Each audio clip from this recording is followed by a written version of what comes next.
Welcome back. So you decided you'd like to try for a bigger payday. Well, I like your style, so let's get into it. It's time to investigate and negotiate.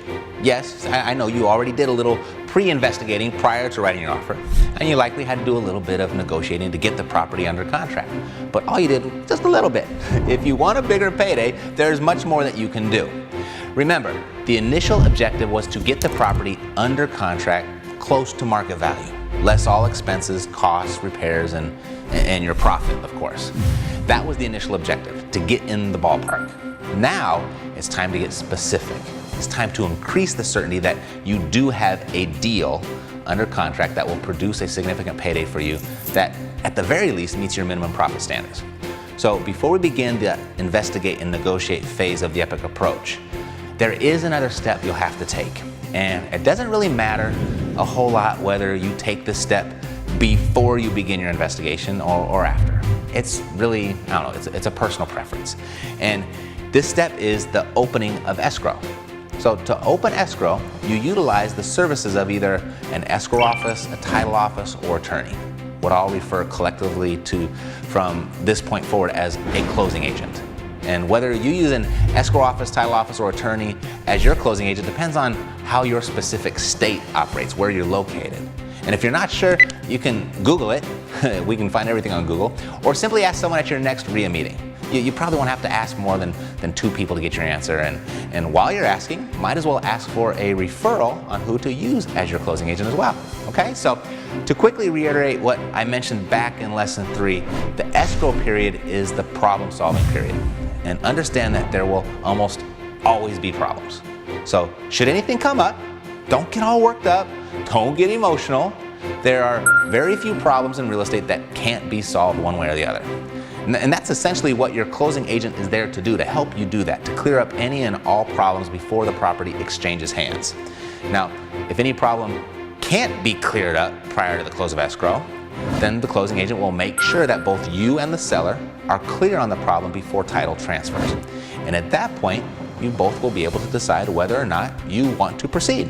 All right, so anyway, what I'm getting at is the sequence of when you open escrow.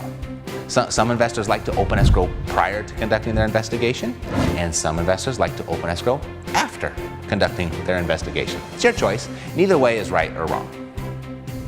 So let's get on with the investigation, of which I'll refer to the more commonly used phrase, due diligence, from this point forward. Okay? So the purpose of due diligence is twofold. First, you want to learn more about the property to make sure that there are no surprises after you complete your transaction. Specifically the type of surprise that will cost you money, or even worse, get you in legal trouble. But not to worry, if you find anything that even remotely scares you, you have your contingency clause already in your contract, remember? And you can walk away freely should you want. But that's not the intent, but it's there if you want. We're here to make some cash, specifically some extra cash beyond what you would have made had you chosen to assign the contract. And that brings me to the second reason for due diligence, and that is to find reasons to ask the seller for a discount, to ask for concessions. Meaning you actually wouldn't mind finding some additional things wrong with the property in your investigation, because you can now go back to the seller and ask them to share the expense of the newly found problems. So first, you want to hire a professional home inspector. If you don't have an inspector on your team yet, I would ask for referrals from your network. And if you can't get a good referral, you can go to the American Society of Home Inspectors at ashi.org. That actual inspection will probably run you anywhere from, I don't know, 200, 400 bucks. Yeah, this step in the process will take a small investment on your part, but it's an investment that can and typically does pay big dividends.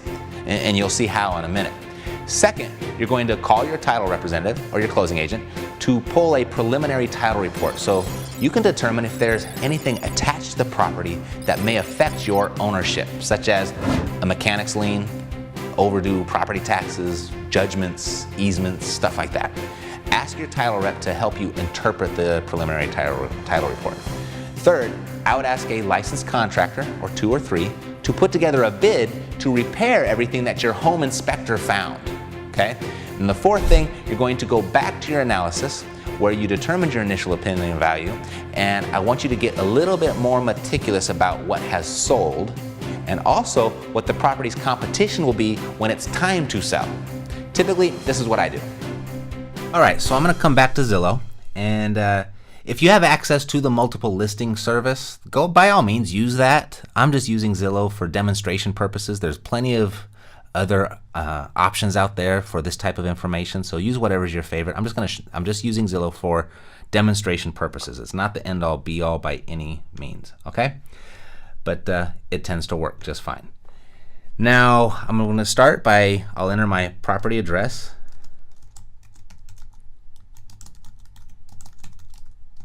And that was in Pasadena or a surrounding city. So I'm just going to put California. Okay, so here we are.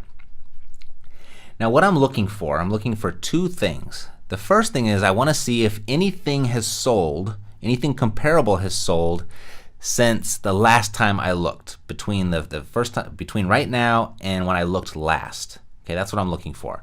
So to do that really quickly, what I'm going to go over here and use Zillow's feature, just a shortcut. I click on the address, I scroll down to nearby similar sales. I click on this link here, and then I'm going to click on sold on to sort right there. Okay, so our most recent sale when we ran comps last time was 8/4, August 4th. And you can see another property sold on August 5th, and then another one August 15th. So two properties have sold in that area since the last time I looked. So let's look at what they sold for. $850, which is a lot more than what our comps were, and $785, which is also a lot more than what our comps were. So this is good news. This actually might insinuate that we've got a little bit more breathing room on this deal. What I was really looking for is to see if something had sold for less or we found a new lowest comp. Then we'd really want to make an adjustment to our evaluation. But this is good news. Nothing really more for us to do at this point, at least not at this, and I'll show you what I mean. That was just kind of the shortcut. I'm going to hit the back button and go back to our original map. And now what I want to see is, let's narrow in a little bit on our criteria. Let's come over here to beds and bath. We've got a 4-bedroom property. So let's do 3+ bedrooms. And then we'll kind of narrow in a little bit more on the square footage. Our property is about almost 2,200 square feet. So let's take, in this scenario, let's go, I don't know, 1,800 square feet to say 2,300 square feet. I kind of like to err a little bit on the lower side when I'm going for the minimum, and kind of hit it close when I'm going on the above, because I'm looking for those lower price points. Okay, I'm just playing it safe. It's just a built-in safety mechanism, I guess you could say. Let's see, anything else here? The lot here is actually a really good size lot. So let's go, say, 7,000 plus. Okay, we'll hit apply. Now, so I'm going to get this out of the way. I'll click here. So really the only one that is sold is 850. So that's good news. Okay, so that's much higher than what we were estimating. And then this purple one's a rent. So let's get rid of the rents. So for rent. Now what I'm really looking for is, what am I going to, or what's my competition going to be? If I put this on the market, what am I going to compete against? Well, this is our subject property. And the only one we have is way up here, and that looks like 1.8 million, right? So 1.8 million, I got 1.2 million, 700,000. This is obviously moving into a different neighborhood the further you go up in this direction. So that kind of limited our criteria, but we know we got a lot more houses for sale. So let's come back over here and let's take out the lot square footage. So we know we got a big lot. That gives us a couple more things to look at. So we've got a 785, 878, 799, 820, and 715. So here's our low one, 715,000. It's still almost 2,000 square feet. 3 bedrooms, so it's got a less bedroom than one less bedroom than what we have. But remember, when we talked about evaluation, it's first in the location. So this is close in proximity, just about what, five or six blocks away.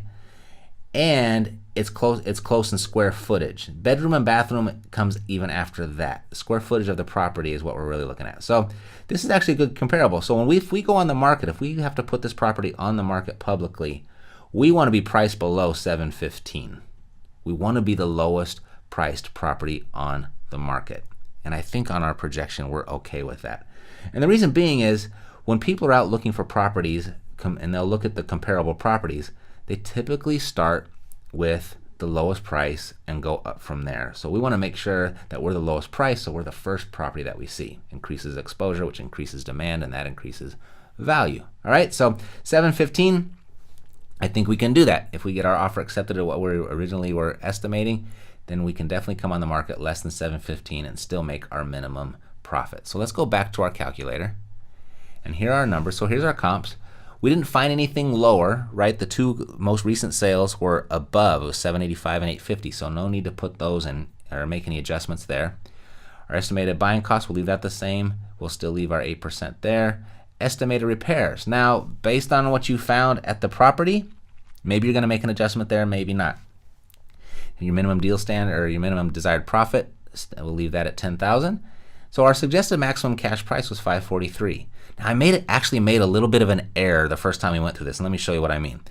Is on this, when I calculated the money costs, in the interest of expediency, I just rounded up and put that we were going to borrow $545,000. And what that did was, when it calculates how much cash or if we need to get a second loan, since I went overestimated in the interest of being quick and easy, I kind of shot myself in the foot. It backfired on me. And it says what we need to close is negative $1,245. The reason it's a negative number is because we borrowed more than we actually needed based off of this number. So when I put these numbers in, they didn't really make any sense. And I went back and I was scratching my head. I was like, what did I do here? Anyway, so I just want to explain that really quickly. But this isn't going to mess up your numbers at all, so don't worry about it. All right, so if you were scratching your head as well, hopefully that clears it up. Now, if we borrowed, let me show you how it would look. Say I borrowed $500,000. We'll make that a nice round number in the interest of expediency, right? And then we would need to come in with $43,755 to close, or take out a second loan from Aunt Sally, and we'd pay for 6 months, and we'd pay her an 8% interest. That's how that would work. Okay? So hopefully that clears it up for you. Now, let's say you walked up to this property and it actually did need, a new roof. So let's add $10,000 to our repairs, okay? And that'll adjust our maximum cash purchase price to $533,750, okay? So we're narrowing in on the property's value. We're getting closer and closer to what it is actually worth. All right? By this time, you'll have a very accurate opinion of what the property is worth and what it can be sold for. And based on the contingency clause, we have 14 days to conduct this due diligence. And somewhere around day 12 to 14, you'll want to meet with the seller and share with them the findings of your investigation. Now, why wait until day 12 or 14? Well, as I mentioned earlier, this is another important reason to get properties under contract, because it changes the psychology of the entire deal. And here's what I mean. What do you think the seller's thinking while you're under contract and conducting your due diligence? Well, that seller's thinking they have their house sold. They're already making plans to move. They've already got their boxes packed. In their minds, the property has sold. Their problems have been solved. See, by waiting until the end of your inspection period to present the findings of your inspections, you'll likely experience a little more flexibility in their negotiating. Now, if waiting until basically the last minute for a second round of negotiating seems a little, unfair or unethical to you, if you have a problem with this practice, don't do it. No big deal. But before you make that decision, there are a couple of things I want you to keep in mind. First thing, this is business. And in the real estate game, or any game for that matter where there's a significant profit to be made, it will take savvy negotiating and strategy on your part if you expect to be in the game for the long term. Matthew 10:16 says, I am sending you out like sheep among wolves. Therefore, be as shrewd as snakes and as innocent as doves. Sometimes I think Jesus was referring specifically to real estate investing. Seriously, no rules or ethics are being violated by using the full allotted time given per the contract. You are operating under the letter of the agreement and well within your rights as a buyer. and you are being shrewd. It's good, responsible business. It's responsible to the people in your life that are depending on you to succeed. So that's first. This is business. The second thing I want you to keep in mind is, and as I've mentioned this more than once, maybe too many times, this is the seller's problem, not yours. And while you're under contract, it is still the seller's problem, not yours. However, once you close escrow and take ownership of the property, it is then your problem. None of us have a crystal ball, none of us know what the future holds, and with the countless variables involved in real estate investing, there is a multitude of things that can happen that may require you to later write a check to fix. Knowing that, you want to always be negotiating for the lowest possible price. That extra concession you may get at the last minute will typically result in extra profit for you. But it's not uncommon that that last minute concession is just what you needed to cover an unexpected expense once that property became yours. Again, it's up to you on how you run your business, but don't lose sight that this is indeed a business. And don't lose sight of once you take ownership of the property, it's your responsibility. Now, with that said, nothing to be scared of. Just always be negotiating and always seeking concessions. That's what I'm saying. Now, I go into this deeper inside the Epic Pro Academy, but asking for concessions from the seller might look something like this. All right, so I'm going to refer back to some previous footage to show you or to demonstrate how this is done, how you might go back and ask for concessions at this stage in the process. And I'll just do it by playing this video. Okay, Mary, so we've completed our home inspection and we've looked at the title report and we've looked at some additional market findings. We found some other stuff there, and I had some contractors come in and some professionals, and they took a look at the place. And you know, I don't think we're going to have a huge challenge, but there are some things that we're going to need to address. Okay? Like what? Well, it turns out that the roof is a little bit worse than what we initially thought. Remember when we initially started talking, we thought there might be something there? Yes. Well, we had a professional look at it and they confirmed that it's going to need some work. Okay, what does that mean? Well, actually had a few different contractors come out and take a look, and it looks like the average bid was right around $6,000–$7,000 to do the roofing repairs. So that, and then noticed in the last couple weeks, unfortunately, there are a couple homes in the area that went into escrow for even a little bit less than what we had found. So those went into escrow around $345 and $350, bringing our average sales price for the neighborhood down a little bit.